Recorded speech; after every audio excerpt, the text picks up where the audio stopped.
Hi, welcome again to Siempre Siendo Reformados. My name is Andres Martinez and I'm from Puerto Rico. We're going to read Romans chapter 3 in this video, and we're going to see how it definitely proves total depravity or total inability. If you don't know what this doctrine teaches, I suggest that you look up my video Systematic Calvinism, in which I speak about the 5 points of Calvinism and I provide one text for each of these points or doctrines. We're going to start with Romans chapter 3. We're going to start in verse 9 from the ESV, Romans chapter 3:9. It says, "What then? Are we Jews any better off? Not at all, for we have already charged that all, both Jews and Greeks, are under sin." Why does Paul mention both Jews and Greeks? We have to keep in mind that for the Jewish mindset, there are very summarized, there are two kinds of people in the world, or two groups of people in the world. That is the Jews and those who are not Jews, which they call Gentiles or Greeks. And in Romans chapter 1, for example, in verse 18, Paul writes, "For the wrath of God is revealed from heaven against all ungodliness and unrighteousness of men, who by their unrighteousness suppress the truth."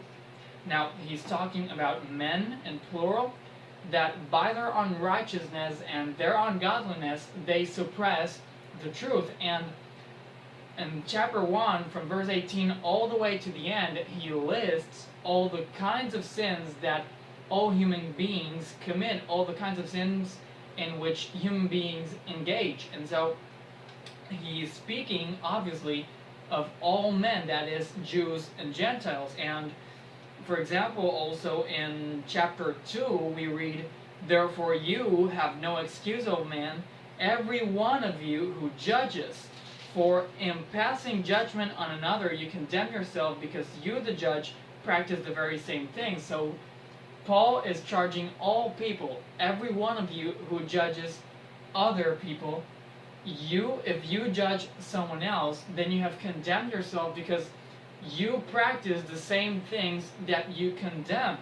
You practice the same things that you critique about other people. So we see that in chapters 1 and 2, Paul is directing his attention to all human beings, these two both groups of people, that is, Jews and Gentiles. And so that is why he writes, and that is why he mentions in chapter 3 verse 9 these two groups, both Jews and Greeks, or Jews and Gentiles.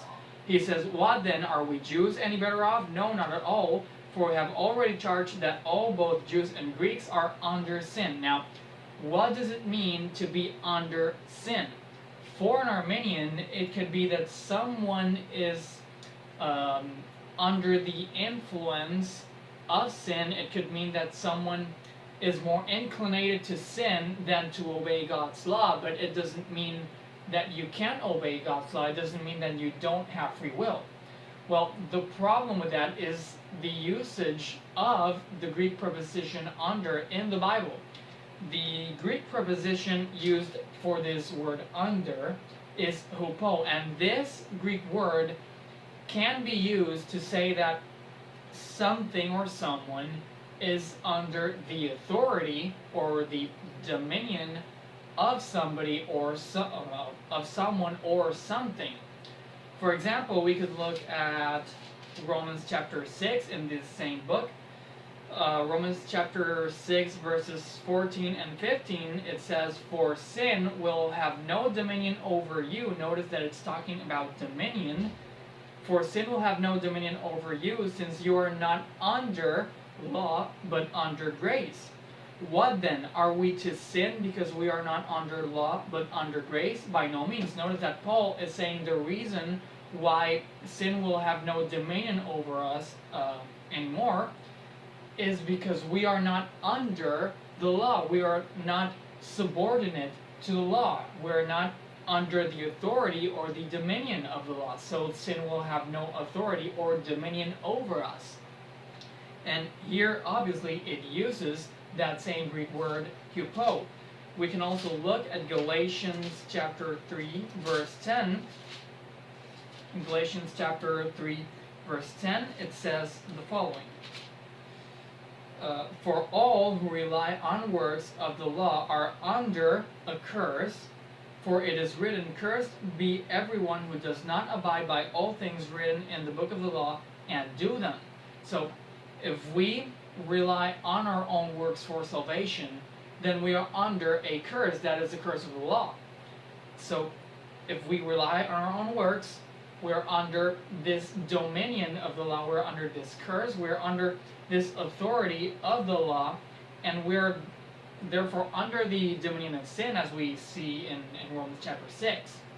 And we can look also in the same book at Galatians chapter 4, verses 1 and 2. It says, I mean that the heir, as long as he is a child, is no different from a slave, though he is the owner of everything. But he is under the guardians and managers until the date set by his father. So, an heir, as long as he is a child, he is under the authority of guardians until the time set by the father. He is under this authority of guardians. He is under the dominion of the guardians until the date set by his father.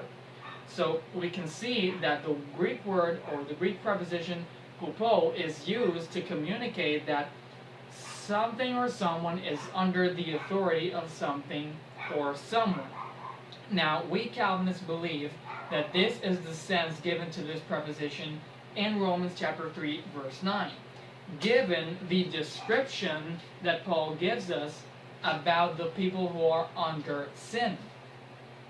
He says both Jews and Greeks are under sin, and he describes them as follows, beginning in verse 10, as it is written, none is righteous, no, not one. No one understands, no one seeks for God. All have turned aside. Let me stop there. As it is written, none is righteous, no, not one. No one understands, no one seeks for God. Let's take a look at what that means. We just read this verse. You can read it again if you like to. If you're paying attention, this means that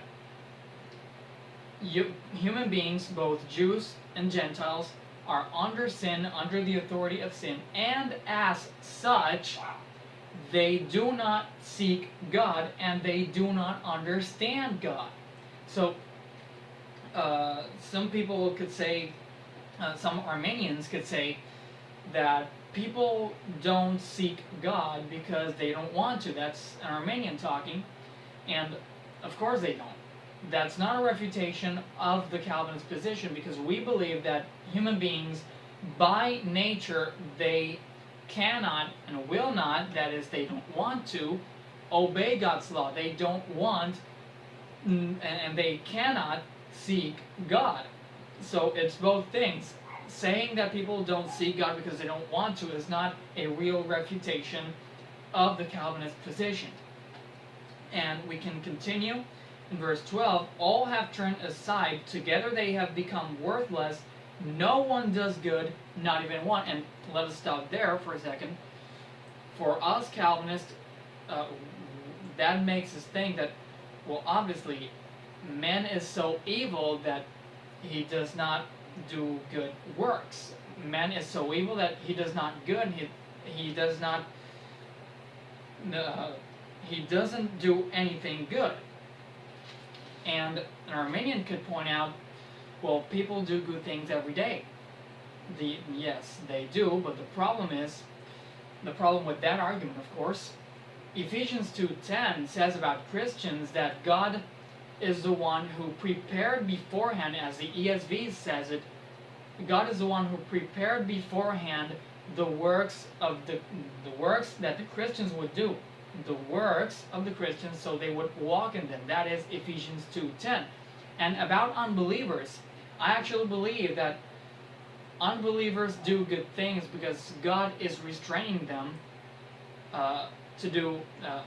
God is restraining them of doing evil things, as we see in Genesis chapter 20 with Abimelech. You can check that passage out if you like, and you should.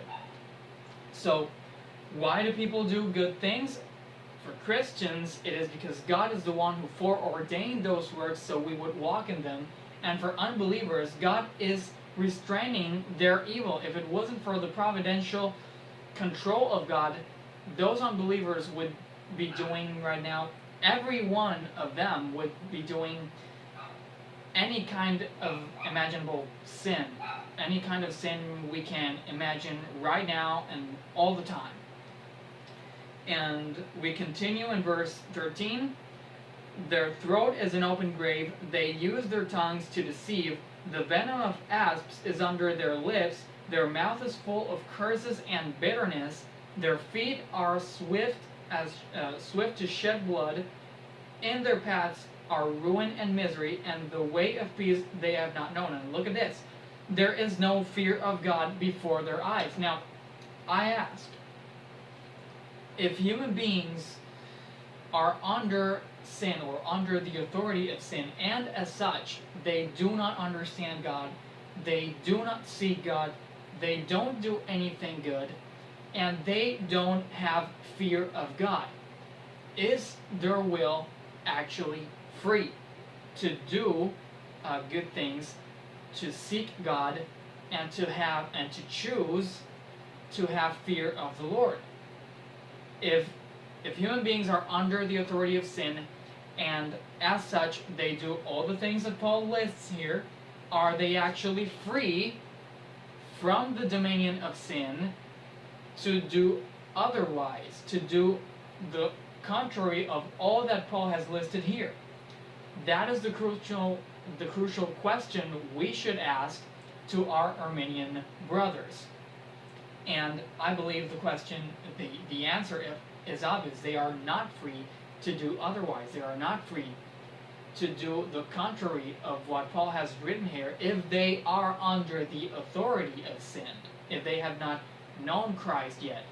So I hope this video has been useful. I hope this reading of Romans chapter 3 has helped you understand this subject and has helped you. I hope this reading has opened your mind a little bit. I hope the Spirit has motivated you to keep studying the Scriptures and to keep looking for the truth.